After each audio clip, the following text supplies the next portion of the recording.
प्रवास कर रहे थे तो उन्होंने अधिकांश समय कहाँ बिताया था? अपना द्वैत वन में बिताया था, जो कि सरस्वती नदी के किनारे पर है। ऐसे हमने बहुत सारी बातें की। इसके अलावा जब अभी हम अध्ययन कर रहे हैं प्रथम सर्ग का, इसमें वैसे कितने सर्ग हैं? 18 सर्ग है, लेकिन हम कौन से सर्ग का अध्ययन कर रहे हैं? प्रथम सर्ग हमारा चल रहा है। इसके लेखक कौन है? इसके रचयिता महाकवि भारवी हैं। उनको किसमें ख्याति प्राप्त है? तो उनको किसमें ख्याति प्राप्त है? अर्थगौरव में, अर्थगौरव में ख्याति प्राप्त है। एक ही शब्द से बहुत सारे अर्थ बता देना, अर्थ उनके रहस्यमय होते हैं, तो अर्थ के गौरव में उन्हें ख्याति प्राप्त है। और इसके अलावा प्रथम सर्ग में किसकी बात चल रही है? तो प्रथम सर्ग में युधिष्ठिर और जो वनेचर है उनके बीच संवाद चल रहा है, क्योंकि युधिष्ठिर ने वनेचर को हस्तिनापुर जाकर दुर्योधन की जो प्रजा के प्रति नीति है, उसके प्रजा का पालन या उसके राज्य का संचालन वह कैसा कर रहा है उसको जानने के लिए भेजा था। वनेचर उसी बात को जानकर वापस आता है और दुर्योधन की जो जितनी भी नीतियाँ हैं, उसका व्यवहार है, उसकी मनन स्थिति, सबका वर्णन युधिष्ठिर के सामने कर रहे हैं। तो हम ये कह सकते हैं कि प्रथम सर्ग में युधिष्ठिर वनेचर संवाद और इसके बाद युधिष्ठिर और द्रौपदी के संवादों का वर्णन है। तो आइए देखते हैं, हमने कंप्लीट कर लिए थे श्लोक 12 तक, और इसमें वनेचर युधिष्ठिर का अभिवादन वगैरह करके दुर्योधन के बारे में बताना शुरू करता है, और दुर्योधन की क्या विशेषताएं हैं, आजकल दुर्योधन कैसा बन गया है, उसका वर्णन वो कर रहा है। यहाँ पर है 13वां श्लोक। सबसे पहले अपन उसका वाचन करेंगे। वसूनि वाञ्छन्न वशीन मन्युना स्वधर्म इत्येव निवृत्तकारिणा गुरुपदिष्टेन रिपोस्तुतेऽपि वा निहन्ति दण्डेन स्वधर्ममित्रम् निहन्ति दण्डेन स्वधर्ममित्रम्। जैसा कि हमने पहले देख लिया था कि किरातार्जुनीयम में कौन सा सर्ग है, ये जो प्रथम सर्ग है उसमें कौन सा छंद है? वंशज छंद है। अमूमन सभी श्लोकों में, क्योंकि इसमें टोटल श्लोक 46 है, 46 श्लोक है, 46 श्लोकों में से 1-2 श्लोक है जिनमें वंशज छंद के अलावा सब में वंशज छंद है। आइए देखते हैं क्या करते हैं इसमें वनेचर युधिष्ठिर को दुर्योधन के स्वभाव की बात बताते हुए कहते हैं, आजकल दुर्योधन कैसा हो गया है? वसूनि वाञ्छन्न वशीन मन्युना स्वधर्म इत्येव निवृत्तकारिणः गुरुपदिष्टेन रिपोस्तुतेऽपि वा निहन्ति दण्डेन स्वधर्ममित्रम्। अब हम कहाँ से लेंगे? जो कि हम हिंदी अर्थ अन्य के साथ ही करते हैं। तो सबसे पहले वशी, वह वशी यानी जिसने अपनी इंद्रियों को वश में कर लिया है, अर्थात जितेंद्रिय, इंद्रियों को जीत लिया है जिसने। इंद्रियों को जीतने का मतलब अपनी इंद्रियों पर नियंत्रण करना, ठीक है? तो सवशी, वह जितेंद्रिय, कौन? दुर्योधन। चूंकि यहाँ पर तो दुर्योधन की ही बात कर रहा है, इसलिए कहता है सवशी, वह जितेंद्रिय दुर्योधन। वसूनि वाञ्छन्न, इसमें 2 शब्द है, वाञ्छन न। वसूनि न वाञ्छन, वह जितेंद्रिय दुर्योधन। वसूनि यानी धन दौलत, यहाँ पर है अर्थ, वसूनि से है अर्थ, मतलब धन दौलत। तो क्या हुआ?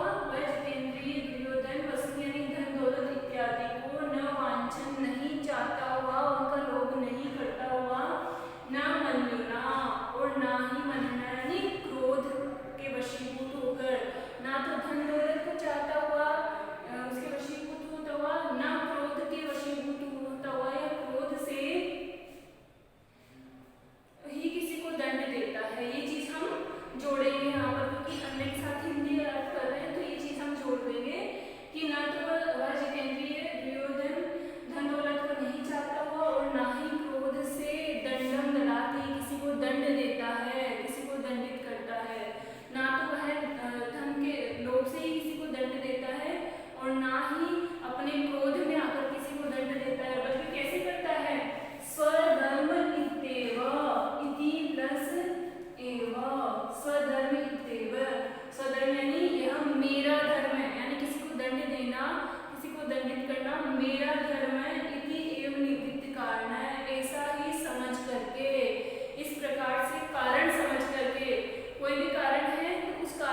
दौलत का लोभी था, आपका राज्य भी, तो उसने अपने धन दौलत के लोभ के कारण ही तो आपका राज्य भी छीना है। लेकिन आजकल वो ऐसा नहीं रह गया, बल्कि क्या करता है, ना तो धन दौलत के लोभ से ही और ना ही अपने क्रोध के कारण किसी को दंडित करता है। क्योंकि दुर्योधन कैसा था, पहले बहुत क्रोधी था, लेकिन आजकल उसने अपने इंद्रियों को वश में कर लिया है, तो वो जल्दी से क्रोध नहीं करता है। तो क्रोध के वशीभूत होकर भी वह किसी को दंड नहीं देता, बल्कि दंड कैसे देता है, स्वधर्म इत्येव निवृत्त कारण है कि ये मेरा धर्म है, इसको दंडित करना मेरा धर्म है, अगर उसने गलती की है तो उसे दंडित करूंगा। लेकिन दंड कौन निर्धारित करता है उसके राज्य में, गुरु, उसका धर्माधिकारी दंड निर्धारित करता है। तो गुरु उपदेशेन दंडेन, धर्माधिकारी के द्वारा निर्दिष्ट दंड से, जो धर्माधिकारी ने कहा कि इस गलती के लिए ये सजा निर्धारित है, ये सजा होनी चाहिए, तो उसी सजा को वह प्रदान करता है, वह दंड देता है।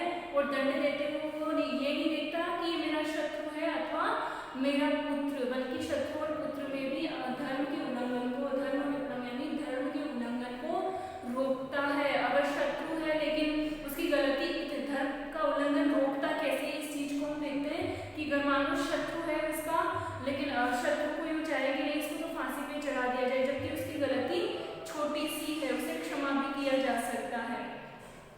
तो फिर आजकल कैसा हो गया, इसको क्षमा ही करता है। अगर गलती ज्यादा बड़ी तो उसके अनुसार सजा निर्धारित करता है। और अगर उसके संतान के सम्मान है, उसके पुत्र इत्यादि में कोई है और वो बड़ी गलती करते हैं, लेकिन ये सोच कर कि नहीं ये मेरा पुत्र, मैं इसे सजा नहीं दूंगा, तो आजकल वो ऐसा नहीं करता, बल्कि अगर संतान है तो उसे भी उसकी गलती के अनुसार दंडित करता है।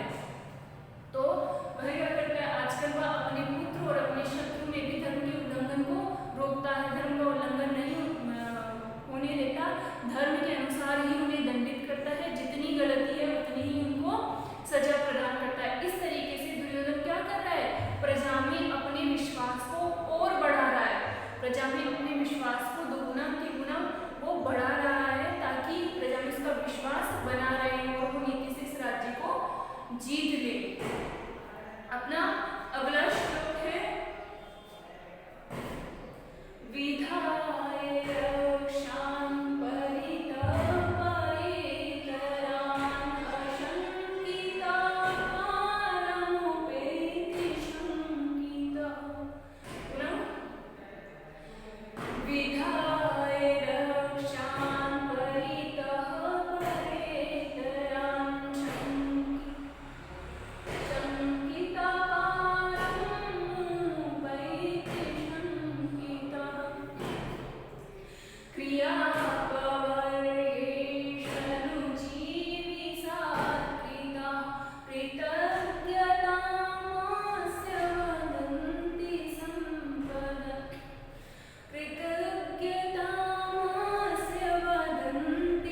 कोई डर नहीं है बल्कि निशंक होकर रहता है कि अब कोई शंका नहीं है, बल्कि मैंने तो राज्य नीति से जीत लिया है। वापस शंकित होता हुआ भी वह दुर्योधन परित्राण यानी अपने विश्वस्त जनों को रक्षा कार्यों में परिता विदा यानी चारों तरफ नियुक्त करके, ताकि उसको कोई हानि ना पहुंचा सके, इसलिए चारों तरफ उनको नियुक्त करके अशंकिता कारण उपैति अशंकसा निशंकित सा होते हुए रहता है। आकार उपैति यानी उस तरह की आकृति को प्राप्त करता है। आकृति को प्राप्त करने का मतलब है अपनी भाव जो भंगिमाएं हैं वो इस तरीके से दिखाता है कि उसे किसी से शंका और भय नहीं है। और क्या करता है वो इसको बनाए रखने के लिए, ताकि कोई उससे नाराज ना हो। क्रिया वर्गेष्वनुजीवी सात्कृताः कृतज्ञताम् अस्य वदन्ति संपदः। और कैसा हो गया है, क्रिया वर्गेषु, क्रिया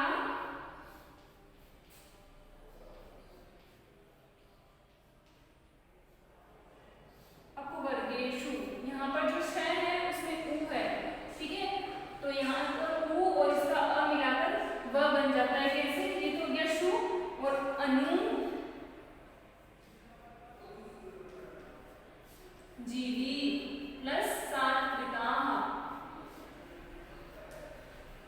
इस तरीके से ये पूरा शब्द है। और अब वो क्या करता है, क्रिया अपवर्गेषु कार्य समाप्त हो जाने पर, क्रिया यानी क्रिया, कार्य अपवर्गेषु यानी समाप्त हो जाने पर, कार्य की समाप्ति पर अनुजीवी जो उसके सेवक गण है, कार्य करने वाले लोग हैं, उनको सात्कृताः यानी क्या करता है, सात्कृताः यानी आदर सत्कार करता है। क्या करता है वो, आजकल कार्य समाप्त हो जाने पर जो विश्वस्त जन है उनको चारों ओर अपनी रक्षा के लिए रख करके वो निशंक होकर रहता है। और जब कार्य समाप्त हो जाता है, अपवर्गेष यानी कार्य की समाप्ति पर, समाप्त हो जाने पर अपने सेवक गणों को आदर सत्कार के द्वारा खुश करता है।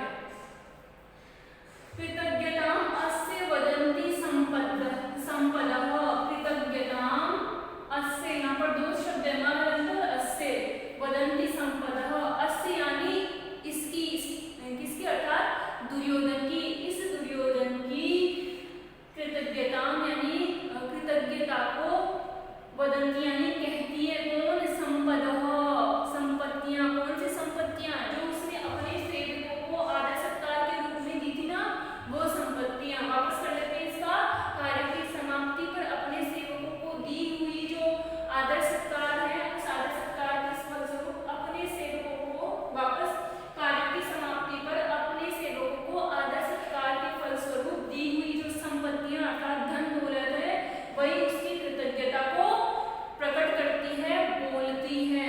कहने का तात्पर्य क्या है, यहाँ पर इसका भावार्थ क्या है कि दुर्योधन बहुत ही चतुर है, वह भेद नीति में निपुण है। कैसे, वह शत्रु पक्ष में और जो स्वपक्ष में जो विश्वस्त जन है उनको ही अपने आसपास, अपने चारों तरफ अपनी रक्षा के कार्यों में नियुक्त रखता है। और खुद कैसे रहता है, फिर मन में क्षमता है लेकिन चारों ओर उनको रख करके निशंक हो जाता है कि अब मेरा कोई कुछ नहीं बिगाड़ जा सकता।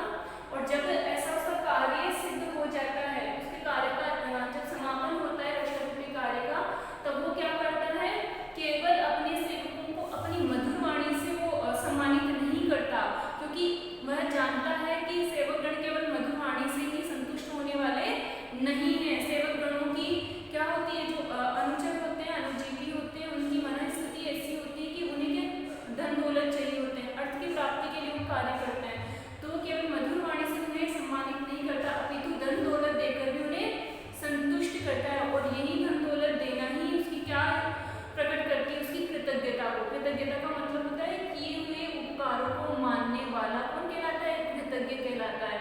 तो यही उसकी कृतज्ञता को प्रकट करती है जो धन दौलत देता है, कि कितनी मात्रा में वो धन संपत्ति उनको अर्जित कर रहा है, जितनी मात्रा में धन संपत्ति वो अर्जित कर रहा है उतनी उसकी कृतज्ञता प्रकट करती है वो संपत्तियां, और लोग उससे संतुष्ट होकर उसको अपना विश्वस्त राजा मानने लगे। तो ऐसा कौन है, ऐसा चतुर है दुर्योधन, क्योंकि वो सेवकों को संतुष्ट करना भी जानता है।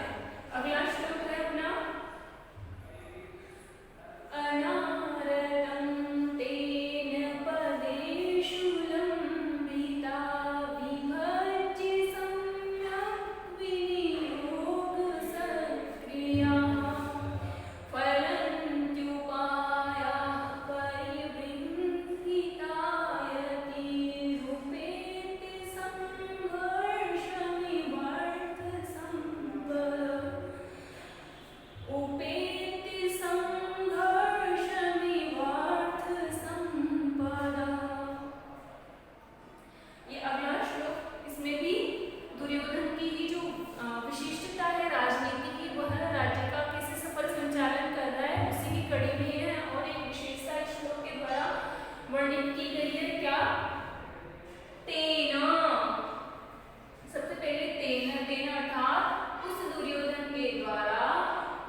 विभक्त करके, विभाजित करके सम्यक विनियोग सत्क्रिया और अच्छे प्रकार से विनियोग सत्क्रिया यानी आदर सत्कार किए गए।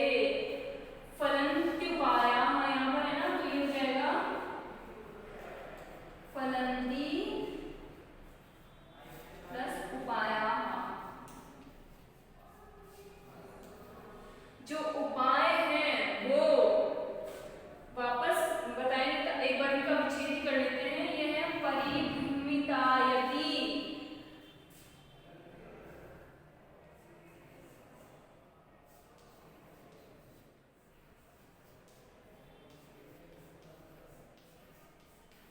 ये जो इसका विसर्ग हो जाएगा प्लस उपेत्य। आगे है संघर्षम इव,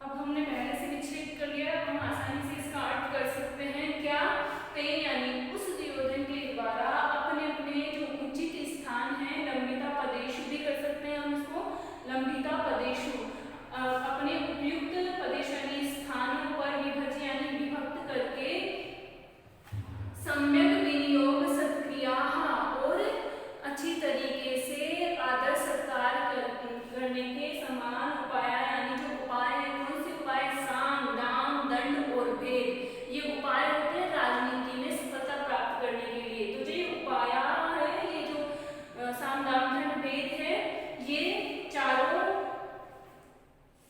संघर्षम इव उपेत्य, यहाँ पर संघर्षम इव उपेत्य है, मानव संघर्ष को, स्पर्धा को प्राप्त हुए के समान। संघर्षम यानी स्पर्धा को, उपेत्य यानी प्राप्त हुए के, इव यानी समान। परिभ्रमितायति निरंतर वृद्धि को प्राप्त होने वाली, अर्थ संपदा यानी अर्थ का मतलब धन संपत्तियां, फलन्ति यानी प्रदान करते हैं। कौन, ये चार उपाय। वापस करते हैं कि उस दुर्योधन के द्वारा जो चार उपाय हैं, साम दाम दंड और भेद, ये उचित स्थानों पर नियुक्त किए गए हैं। लंबिता यानी भलीभांति उचित जो स्थान है, पदेश यानी स्थानों पर, विभज्य यानी अच्छे तरीके से विभाजन करके, और इनका अच्छे तरीके से ऐसा लगता है जैसे उसने आदर सत्कार किया है, तो ये उसको इस तरीके से प्रदान करते हैं मानो आपस में स्पर्धा कर रहे हो कि नहीं, मैं तुझसे ज्यादा उसको प्रभावित करूंगा, मैं तुझसे ज्यादा प्रभावित करूंगा। इस तरीके से स्पर्धा को प्राप्त हुए के समान भी इसकी धन संपत्तियों को, जो कि भविष्य में बढ़ने वाली है, उनको हमेशा निरंतरता या अधिकाधिक प्रदान करते हैं। कहने का तात्पर्य क्या है कि दुर्योधन कैसा है, दुर्योधन राजनीति में इतना चतुर है कि उसे पता है कि कौन से स्थान पर कौन से उपाय का प्रयोग करना है। तो इस चीज को जानने की वजह से वह सही स्थानों पर सही उपायों का प्रयोग करता है। वो इस बात को जानता है कि अगर मैं सही उपाय को सही स्थान पर प्रयोग करूंगा तो उससे मुझे स्थायी सफलता की प्राप्ति होगी। वो क्या करता है, वह देश काल और किसी भी व्यक्ति की अनुसार ही उनको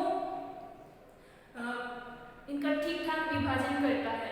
जैसे किसी देश का मतलब है अन्य राज्य के लिए, उसके अलावा इतर जो राज्य हैं उनके लिए उसकी नीति कैसी रहती है, साम दाम दंड भेद की, कौन से देश के लिए, कौन से राज्य के लिए, इन चारों में से मुझे कौन सा उपाय अपनाना है, कौन से समय में कौन सा उपाय अपनाना है। किसी व्यक्ति के लिए किस समय में मुझे इन चारों में से कौन सा उपाय अपनाना है। वसुधैव चारों उपाय एक जैसे नहीं होते। कुछ व्यक्ति सिर्फ साम का मतलब उसके कहने मात्र से मान जाते हैं, ठीक है। जब वो नहीं माने तो दाम, उनको कुछ देकर के मनवा लेना अपना काम। अगर वो फिर भी नहीं माने तो दंड देकर उससे मनवाना, और फिर भी नहीं माने तो भेद के माध्यम से, जो चौथा उपाय उसके माध्यम से अपने कार्यों की सफलता प्राप्त करना। तो उसे ये पता है कि इन चारों में से किस समय में कौन सा उपाय ज्यादा कारगर सिद्ध होगा, तो वो इनका सम्यक विभाजन करता है। सबसे कि किस चीज़ के लिए कौन सा उपाय मुझे अपनाना है। तो इससे क्या होता है, ये चारों इस तरीके से उसको सफलताएं प्रदान कर रहे हैं कि उसे अधिकाधिक स्थिर जो धन दौलत है उसकी प्राप्ति हो रही है, अधिकाधिक समृद्धि की प्राप्ति हो रही है। तो दुर्योधन कैसा हो गया है आजकल राजनीति में बहुत ही